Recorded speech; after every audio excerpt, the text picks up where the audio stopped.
welcome to the channel. Yeah, I just thought I'd do a quick wrap-up video from the ride yesterday, which I've yet to upload, that this will be part of. Essentially, while on the ride, I discovered that the audio wasn't working that great, and I'll kind of explain what I've done. Hey, it's finally stopped drizzling. Life in the Lake District, always raining. But yeah, essentially what happened is I was using kind of like a custom microphone setup in here. Let me see if I can show you.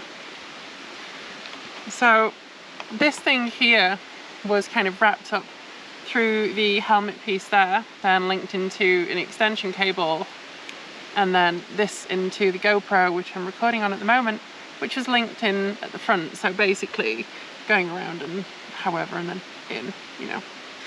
Audio was terrible. In a nutshell, the audio was terrible. Mono channel, not the best quality, whether I had the lid of the helmet open, whether I had the screen at the front open, it didn't seem to make a difference. But then what I found out, and this was much later on by accident, is I've got the media mod on the GoPro. It's got the microphone on there, it's got, you know, all the bits on there. It turns out, whilst riding, that actually records the audio really well without any additional microphones, without any of this mess. Yeah, even with wind. So I was pretty impressed with that. So I think what I'm going to do from now on the videos is I'm not going to bother messing around with these. I'm just going to have the media mod on and record with this, see how it goes. I think it'll go okay. Looking back at the footage, that was the best footage. After all that was done, that was the best quality audio. So I think that's the plan. Yeah, other than that, the ride went really well. Himalayan handled the old coach road no bother at all. Handled going over Hardknotts with the tiny bit of snow that was there. No bother at all. There was one mishap when I went to take a picture of the bike. The bike fell over and yeah, you can see it's severely bent there. That's like at I don't know, 30 degrees from straight.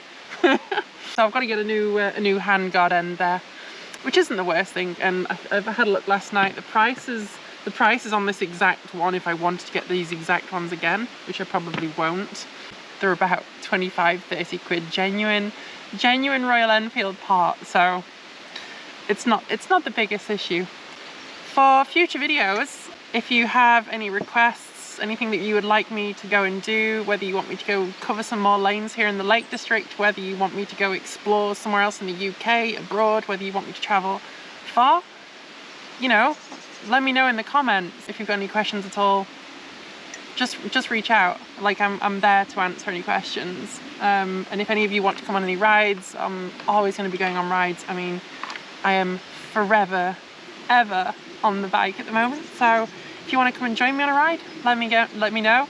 Yeah. What else? I don't think there's really much else to add. I'm going to stop saying on videos. That's probably a thing as well. I don't want to be saying all the time. Maybe this is going to help me in daily life. Maybe I won't say as often. Or maybe I will, and you know, so be it. Probably don't eat on camera. What's another trick for you? So that's a great look. Nom nom. Tastes good though. This is the. If I'm not going to spoil it, well, this is gingerbread from the ride.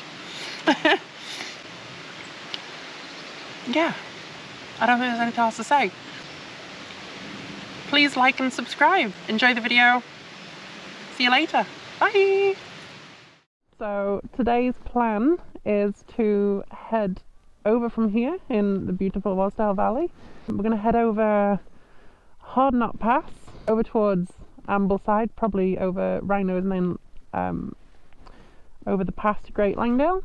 And we're going to head over and do the old coach road. It's essentially the longest green lane here in the Lake District.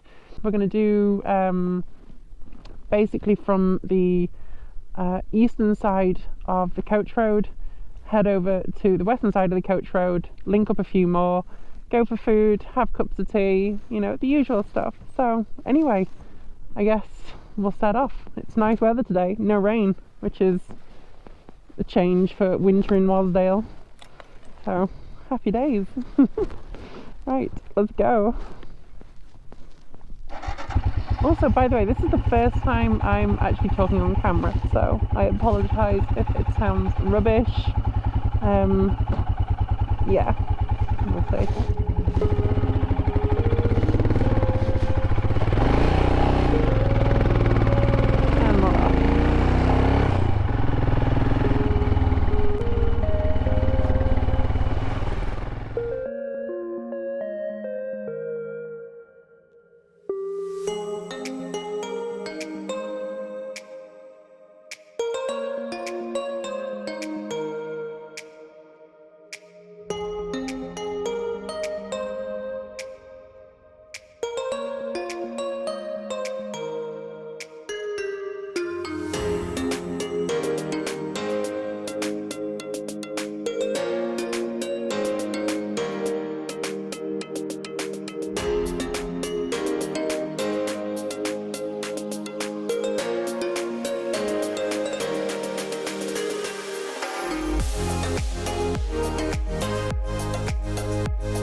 Good idea pretty soon of whether or not it's going to be passing. I think, to be honest, it's going to be okay. We've had, maybe not. I'm just looking at that.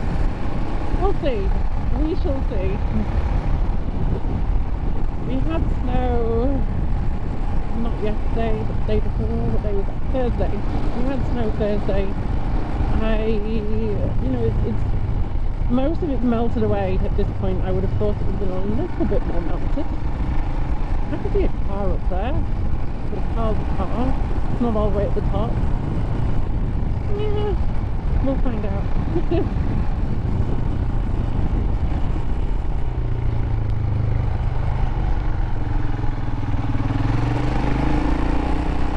I do love all the little bridges that we've had in the Lake District.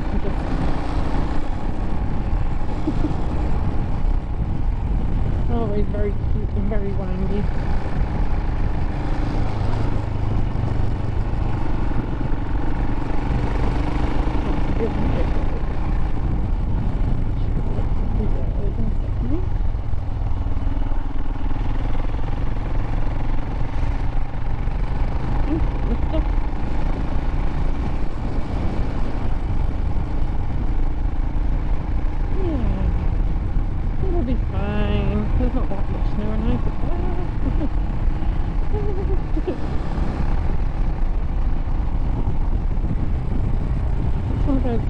don't mind riding in snow. The snow is thick enough and there's a good layer and it's not been too icy and it's just snow or gritty ice underneath. Fine. Absolutely fine. But ice, I'm not a fan of. Right, so here's the start of Hardknott Pass. I know a lot of people tend to have a lot of fear for driving up Hardknott Pass. Honestly, it's not as bad as people make out. It's steep, yes, and you have to watch out for idiots on the road. And I'm going to wait for all these guys to come. But yeah, the road itself is not as bad as people make out.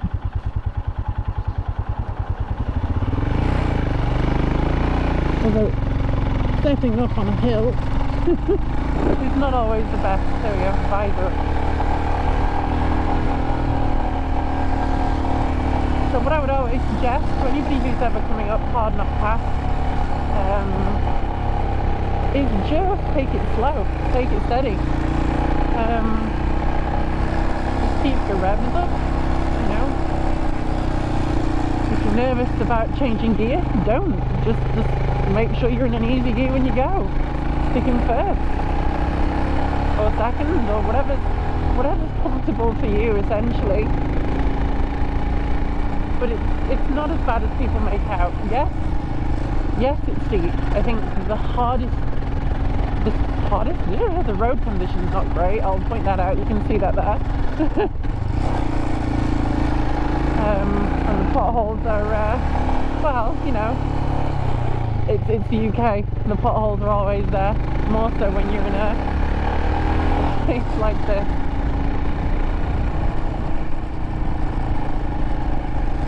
Lots of people here for the walking, visiting the fort. So just above us here is the Roman Hardknott Fort. There is a lot of it left. Like, I mean, you can walk around the walls, you can walk around everything. There's plenty there. Like just to the left of me here, that's a little bathhouse just there, and the fort, the main part of the fort is above it. I don't think I'm going to walk over there because it's really boggy today. We'll go up onto the top and I'll shoot down from above.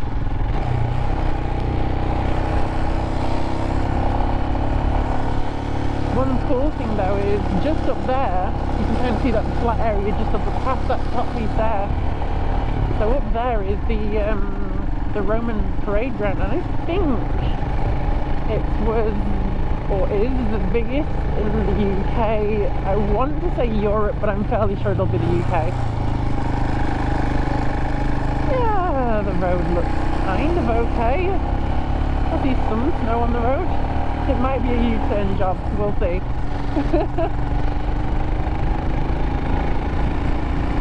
It's certainly drifted in places, I can see that much.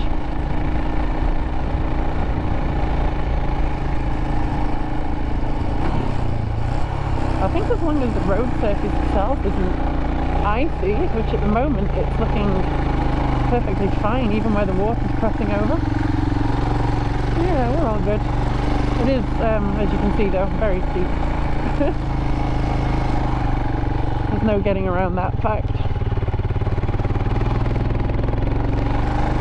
But it's like I say, it's not really the hardest road in the world. Look at all the snow though. It's very pretty. Hiya. Hiya.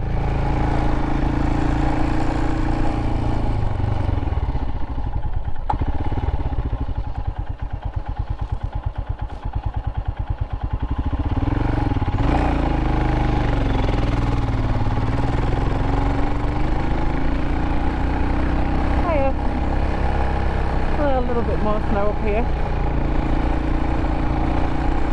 Again, not that bad.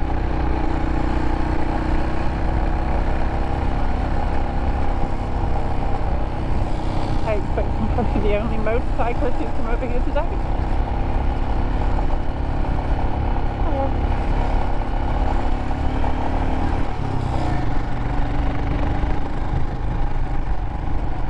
It's nice to be up in the snow level.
I may have imagined it, but I think, oh no, they've not fixed any of these potholes. They're still there.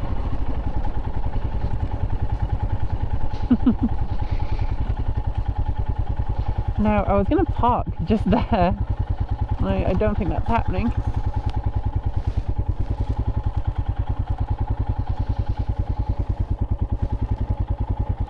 There's quite a bit of snow just there.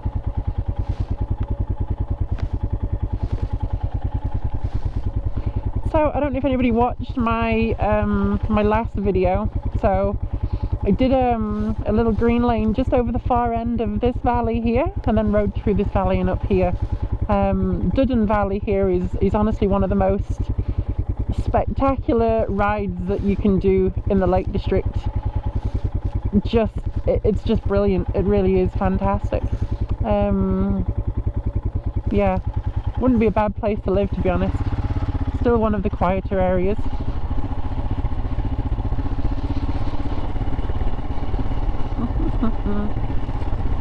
narrow channel of clean road.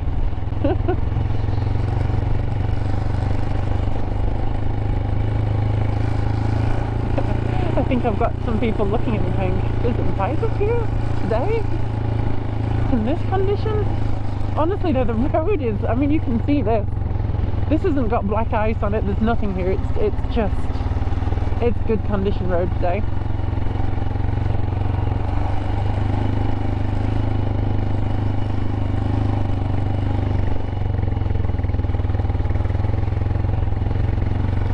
But yeah, like, I mean, as I was saying to you earlier, for anybody who's nervous of doing Hardknott, the main thing that you need to practice is to make sure that you can, you know, you've got a good control of your bike in any gear and on slopes, and that you are able to turn in not even really tight spaces.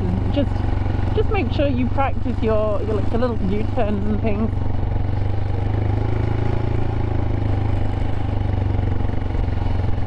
I mean, I don't know if it means anything, but for context, I've only been riding since last summer. So I've only been riding now 6 to 8 months, something like that. I've done a lot in the 6 to 8 months, it has to be said. But I mean, even while I was on my L plates, I was coming over here in my little Yamaha YBR 125. I remember meeting a guy coming down this way here, and he just sort of stopped and looked at me and goes, "Don't think you should be doing that on that, mate." I'm like, "Yeah, honestly, I'll be fine." Do this multiple times a week, it's fine.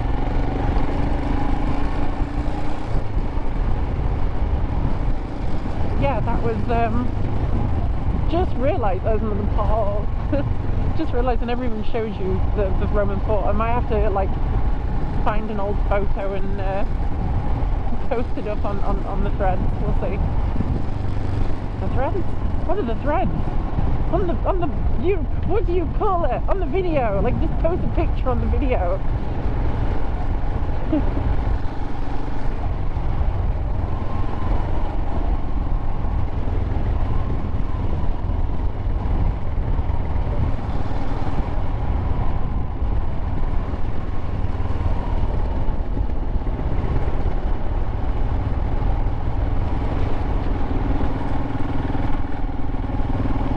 Couldn't have asked for better weather for today though. This is just perfect.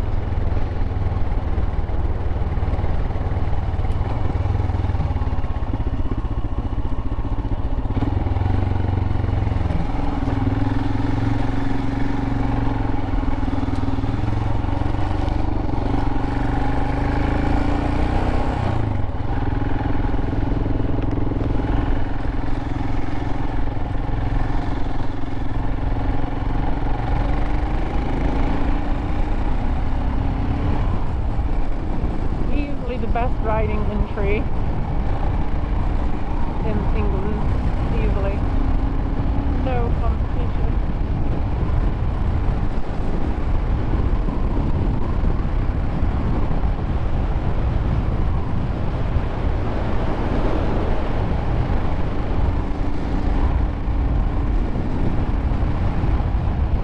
I have a little exercise Little. I have an XSR 700 which I like taking over here as well, and that's got a Kelpie exhaust system on from Australia, and it's a little bit loud, but riding through this valley on that bike is just so much fun.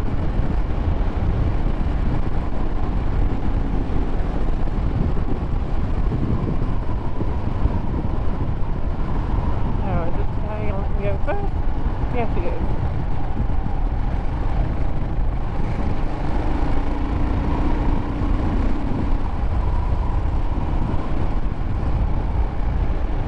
I expected there to be more water around today.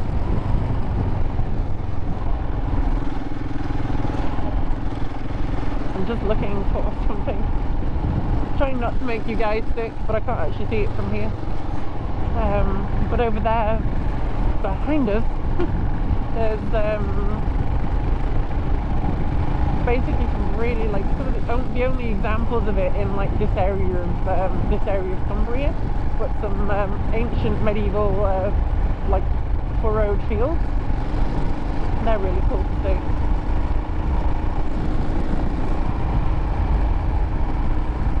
Yay! The road is still flooded.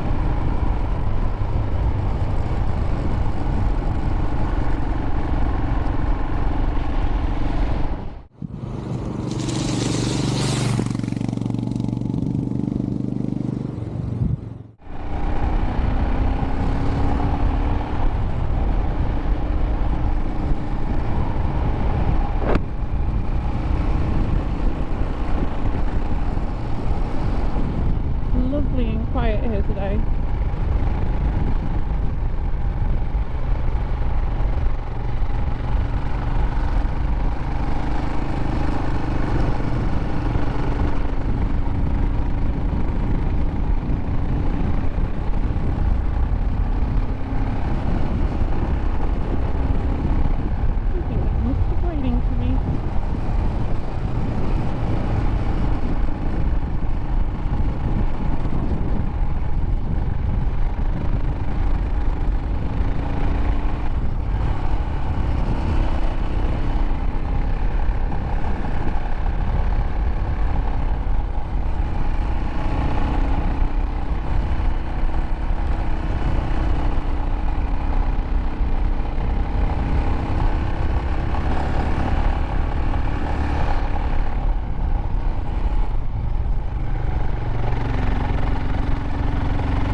Surprised.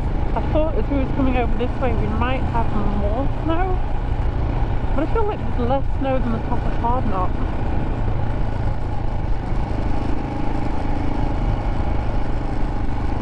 Maybe, I'm not sure anymore. I mean, this is lower than Hardknott.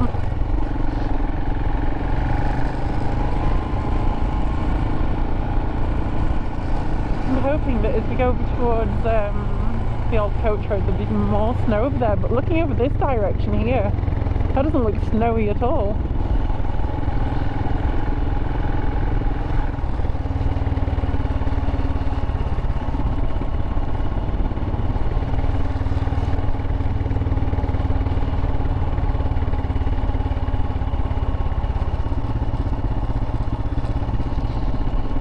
So interestingly, Wrynose and Hardknott Pass, so this is Wrynose Pass that I'm on just this second, these actually weren't surfaced, I don't think, until sort of the early 70s.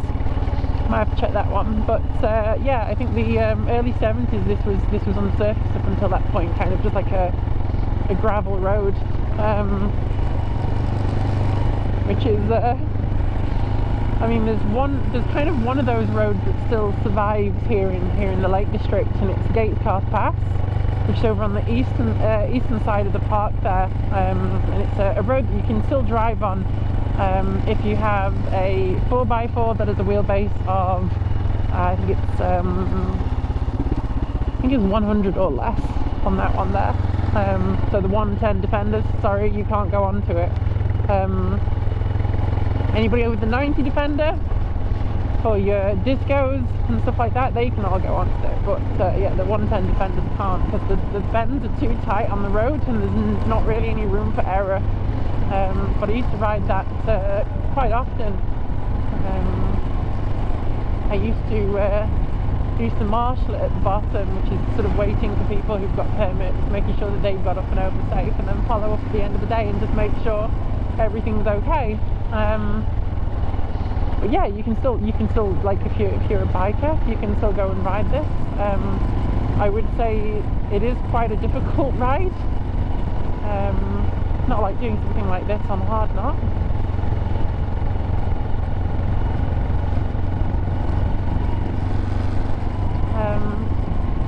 I can just see that guy ending up on his bum.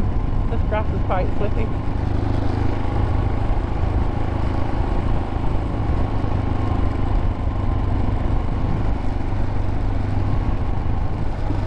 That's the Fix the Fells lot. So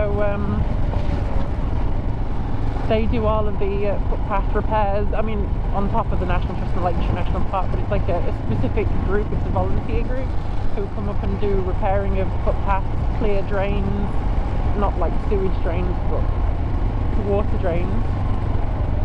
What is that? There's somebody sat having lunch. Never seen anybody up there. I approve. It's a great spot.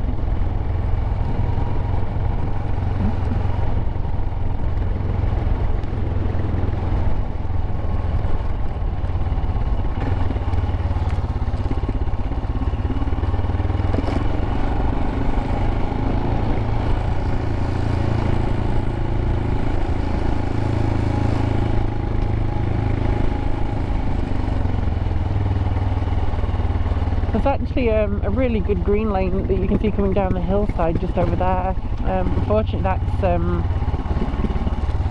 mean, by all accounts, it's closed now. It's had a TRO against it for a long time. Whee! Water. I'm easily amused.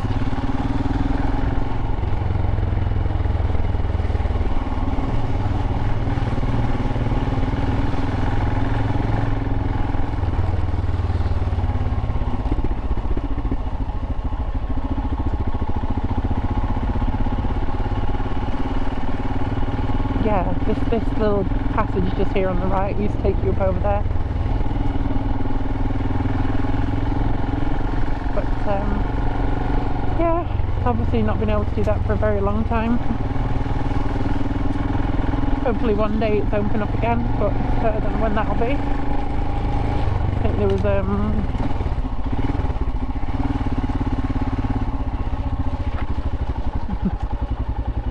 okay.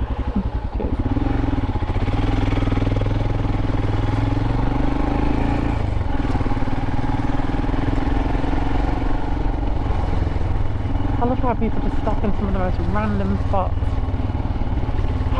Which way should we go? Let's go left. Let's go over to Bleaton.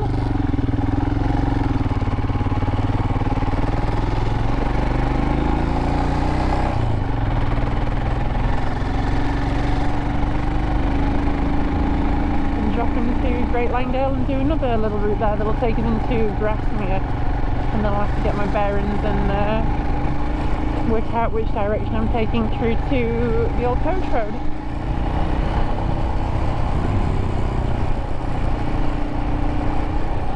Whee! Fluffy gravel.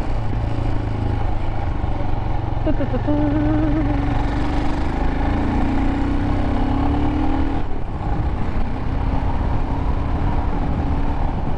I've been considering for a while now is switching out my hard metal panniers.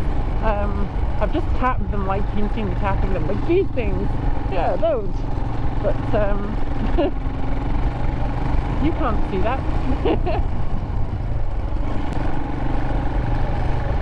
But for touring, I figure like getting some soft luggage. The guy was enjoying himself there a bit too much.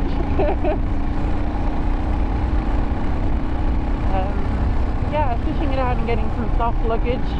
I don't know if anybody has any recommendations. But yeah, I think for my my next tour, definitely want something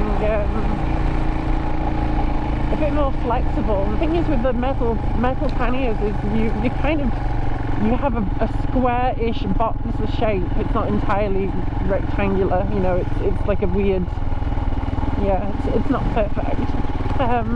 But it means that when you're trying to fit things in, like there's no give on the metal, so therefore you get like, I don't know, it's just awkward. There's Bleton, by the way. A couple of shots of the Witcher series were shot just along here, I think around Cameron and that kind of area. Cameron, I think I said it right, Cameron, Mohan. And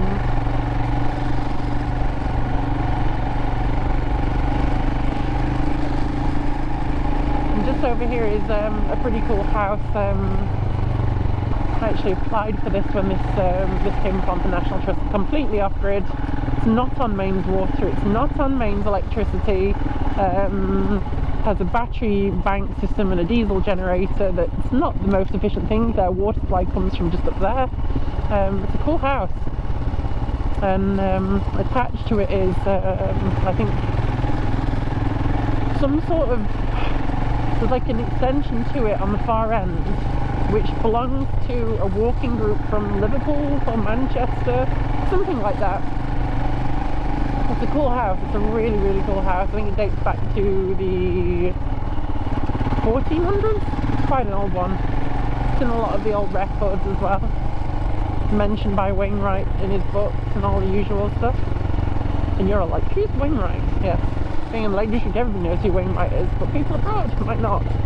Wainwright was a writer who basically catalogued all the fells and did sort of pictorial walks. So drew pictures and explained and talked about how nice some of the summits were, and you know, this kind of stuff. But he's kind of famous through for anybody who comes to the Lake District, and anybody who lives in the Lake District. And if you say he's not, then you get kicked out of the Lake District. That's the rule.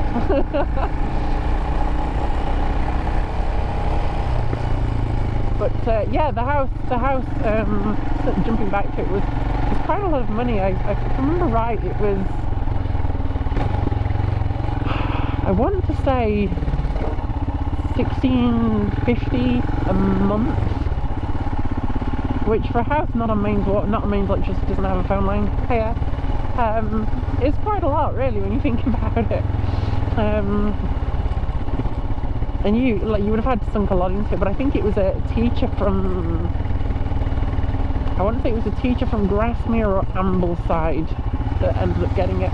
So I think they had some little kids as well, so it's like the perfect house to grow up with, really.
And we're nearly back.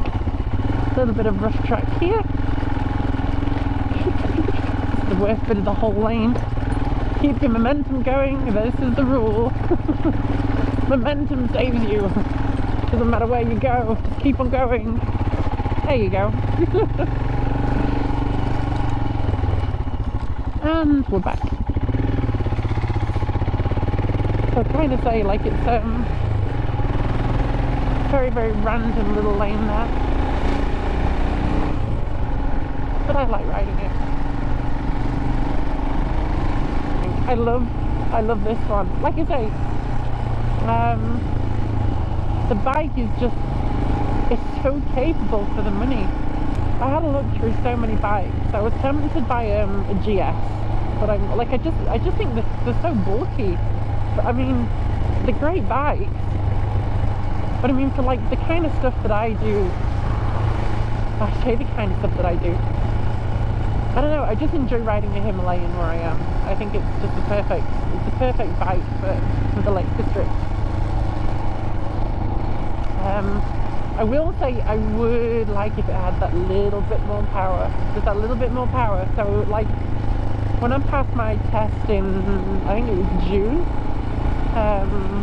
like it instantly, like I was like, I need to go somewhere, I need to go and explore. And I took a road trip, basically booked a ferry and set off on my bike, and did 4,500 miles in 11 days of riding. I went down through to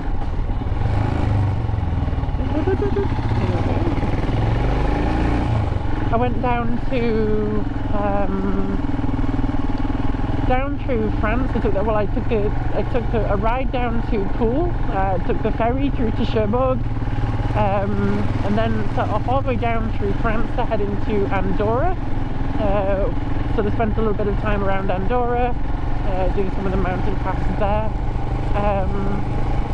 Then went off and did down into Spain, and sort of went down a fair way into Spain, and then came back up to go and see a friend who lives in Badalona, which is like this tiny little place just north of Barcelona's main centre.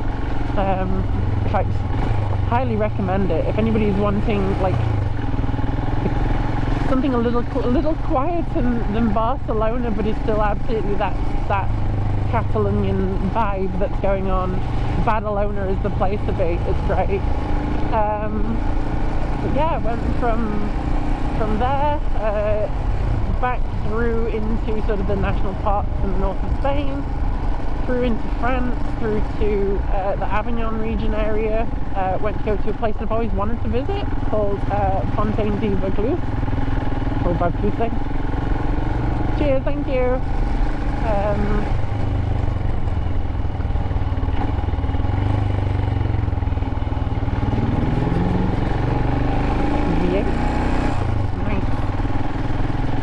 But yeah, and then from there I was kind of like, where do I go now?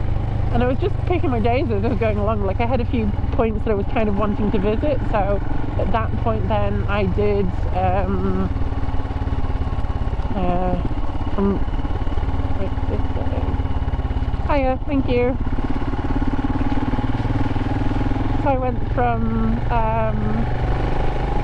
Fontaine de Vaucluse, however you pronounce it, went through into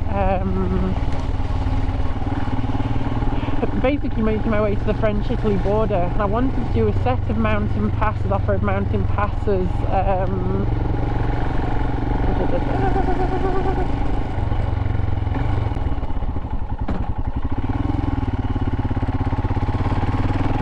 Thank you.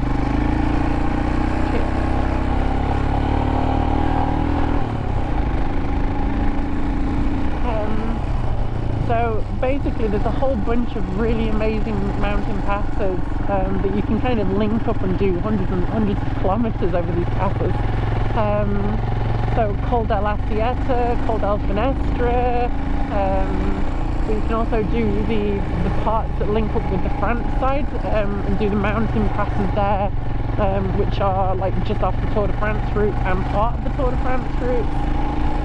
But yeah, I had had an absolutely awesome time through there. And I was kind of like, well, where do I go from here? So I took it across and went basically out east into Italy, and through why is nothing coming to my brain at the moment? So I went to a place that was this place, called this in here.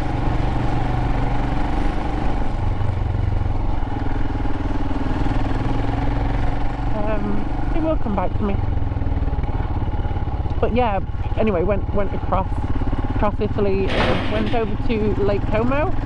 I was a little bit disappointed by Lake Como, somewhere I'd always wanted to visit. I think it was just a bit too commercial for my liking. I think next time I'll probably go to Lake Garda, because Lake Garda seems more like Wasdale. It's the quiet, uncommercial area of the region. So I'll go there, do that. Yeah, see how that goes. But anyway, from there, from Lake Como, I camped up at Lake Como for a night, and I went on and to accidentally stumbled onto Stelvio Pass, which was not part of my plan, but that was really cool experience.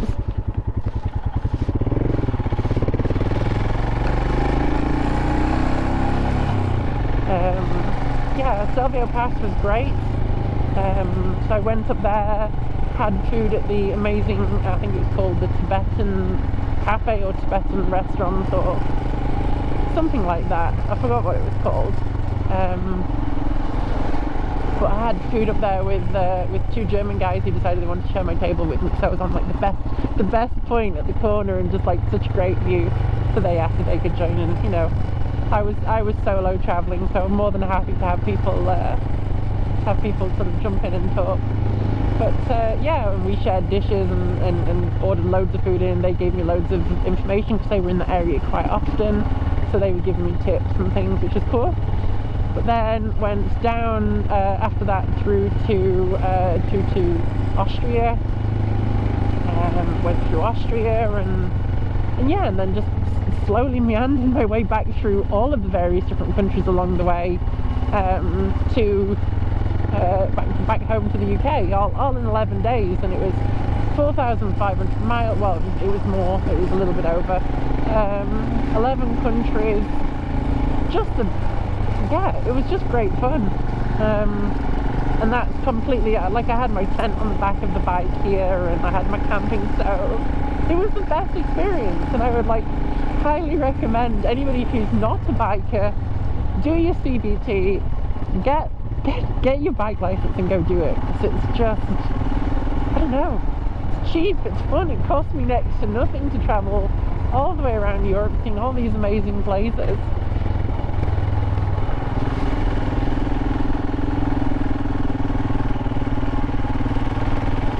Yeah, just do it. That's all I'm saying, is just do it.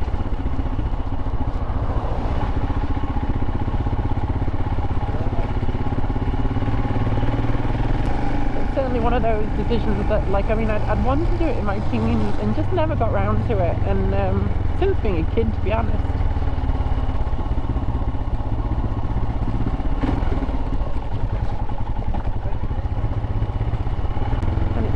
Like anything that you do, you know, when you're young, you have all these dreams and all these plans, and you know, life gets in the way when you're going along, and I just decided that I needed to get it done, and it's great. Like, since then I've done, you know, since getting my L plates on, I think between my L plate bike, my 125, and then getting my XSR 700 and this Himalayan, I think I've done I think it's close to 15,000 miles, which isn't bad considering I'm only really, you know, I'm not using them non-stop, as often as I can, and I'm not a fair weather rider. I will ride in any weather.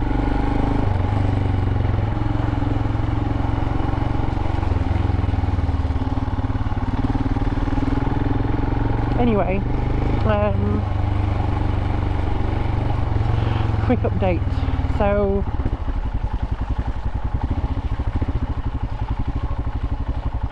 we are currently heading into Grasmere.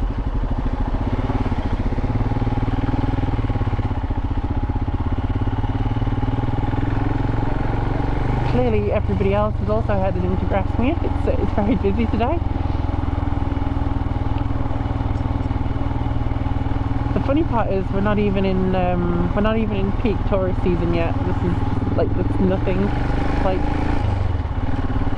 I guess tourist season really starts hitting just after Easter, and then it just gradually picks up until it's like really busy.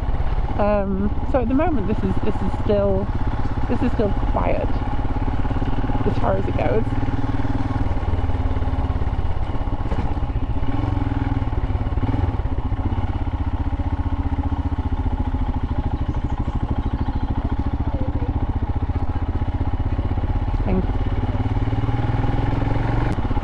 I don't understand that about recumbent bikes. If you've got a recumbent bike, stick a flag on it. Nobody can see you. It's like when you're bicycle touring and you get a bull noodle and stick it out to the side so people know to avoid you and give you distance. Although I think some people it's a target.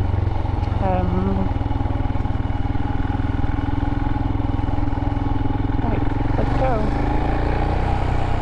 Seeing as we're in Grasmere, we are going to pick up a pack of Grasmere gingerbread because, no, it's Grasmere.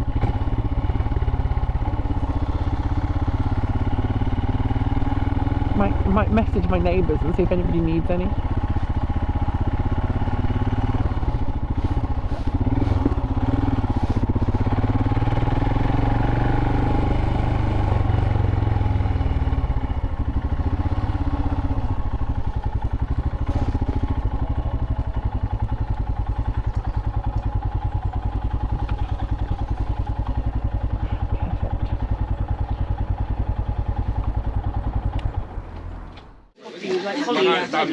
She was like an Ambleside for New Year with a group of friends.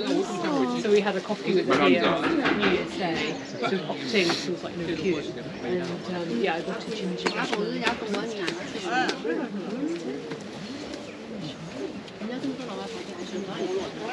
Thank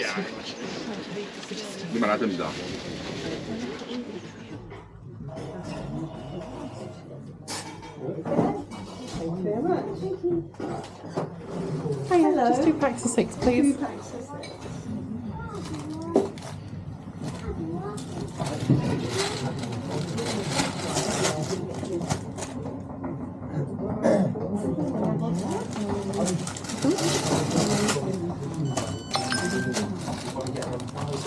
That's grand. Thank you very much. See you later.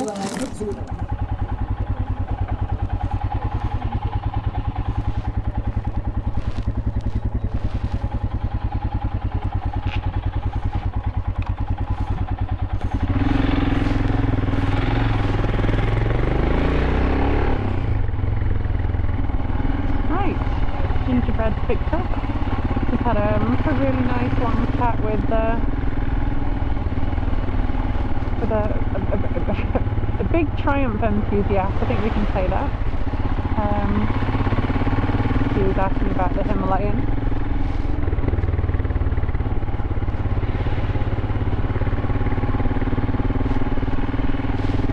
So heading out of Grasmere, we're going to head over towards Ambleside. And then we're going to shoot over to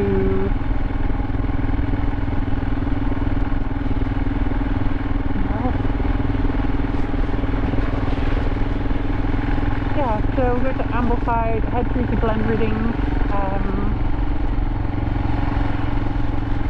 and then once we've gone through there, we'll get to the old coach road, head over the old coach road, and be over at Keswick. And then go for lunch. Right. I'll talk to you guys later. Thank you.